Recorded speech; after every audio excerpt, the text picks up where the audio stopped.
The Battlefield 2042 beta this weekend left us with a lot to talk about. Some expectations were met, some concerns were legitimized, new concerns rose to the top of the discussion boards, but the spirit of Battlefield was truly honored in a lot of the combat scenarios that began to unfold. Hello everyone, I'm True Vanguard, and thanks for stopping by the channel today. Let's start unpacking what we've seen and experienced so far with Battlefield 2042.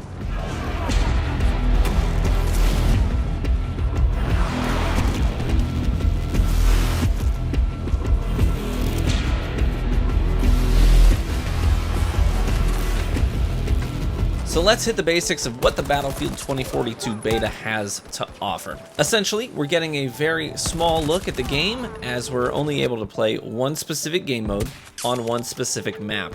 We can't see or unlock more weapons than we're given, and the game experience is severely limited without in-game features like team comms and ping systems to effectively communicate.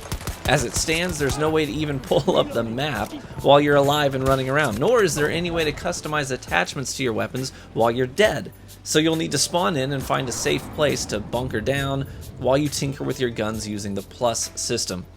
But the beta does let you have access to a lot of what makes Battlefield Battlefield, like jets and attack choppers, tanks, lots of personal tools for dealing with various threats like rocket launchers, C4, medical equipment, and even a grappling hook to get the high ground over an ongoing battle. But let's talk for a minute about some of the biggest issues with the beta. There's a lot here to be genuinely concerned about. One of the things you'll notice pretty quickly is the instability of the game. You're going to encounter a lot of screen tearing and these white flashes while you're in the middle of a gunfight that are extremely jarring and hard on the eyes.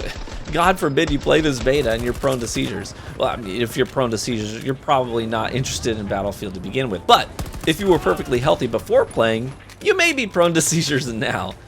These seem to happen during every match and without warning. It's not uncommon, it's actually a regular nuisance, and it does not even matter what the specs are on your device, whether you're playing on a next-gen console, or I have a top-of-the-line brand new PC running a 3090, and it still happens. It still happens. You'll encounter other bugs, like people appearing in places that they clearly are not. Sometimes you'll just see a soldier standing there and you'll give your position away shooting at him, but he doesn't actually exist. Other times you'll see people running in the sky. One of my favorite bugs in the game is one that happens regularly. It's a bug where the game won't actually take away the player's parachute after they hit the ground. It's hilarious seeing this giant parachute give away a player's every movement while they're trying to be stealthy on their approach to a point of interest. Other issues exist and are widely reported on the forums, like hit registration issues, crossplay seemingly being way off in its ratios of console players to PC players in favor of the latter, the plus system simply not working as intended, and sometimes equipping one attachment changes all the other attachments, and it's like this infuriating puzzle game. Vehicle animation bugs, there's much more. All around, the beta is extremely unstable and riddled with glitches and bugs that are now a guarantee for every match that you play. That's the bad news, but it's not the only news. The good news is that the beta most definitely has delivered on a lot of what makes Battlefield unique. I had, an awesome 57 kill game without using a single vehicle, just raw boots on the ground running and gunning up in the hills, but that wasn't my favorite match. In fact, there isn't a single match that I can really recall too vividly. Battlefield is about delivering an experience with limitless possibilities, leading to what we lovingly call Battlefield moments. Battlefield moments could be anything from running over a player in an eco-friendly futuristic pickup, or finding snipers laying down in the mountains and laying C4 on their backs.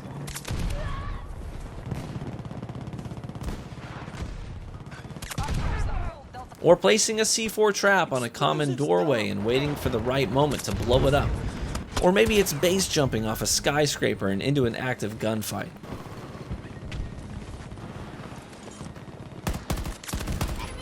Or watching a tornado suck up vehicles and players. Battlefield has always been about creating chaotic and large-scale battle scenarios where you have near limitless options for approaching the problems that you encounter.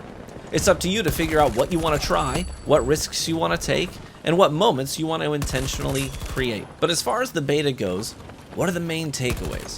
I think the biggest takeaways from this weekend are that the game has a lot of work ahead of it in order to be stable and reliable.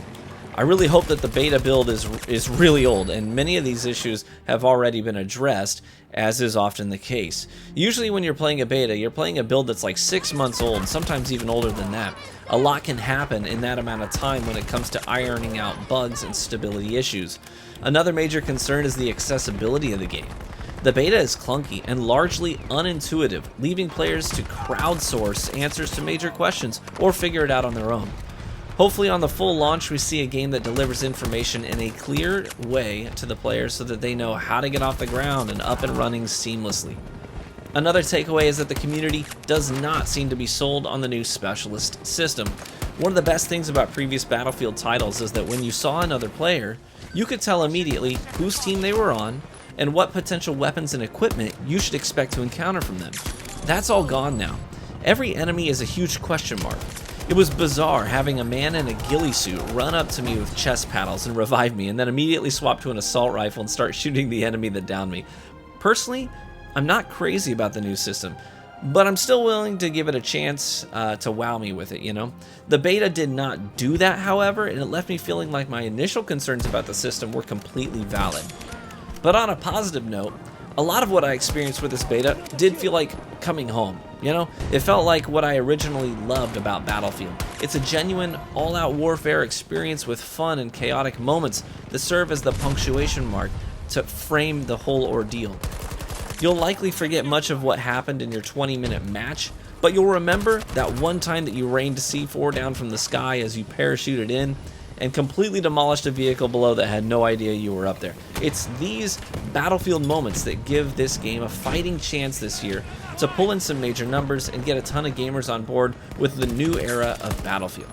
Personally, I can't wait for the full release to see where we go from here. I hope you enjoyed this video. If you did, please feel free to leave a like on it, as that's the best way to freely support creators over here on YouTube. Be warm and well fed, my friends, and I hope to catch you out on the battlefield.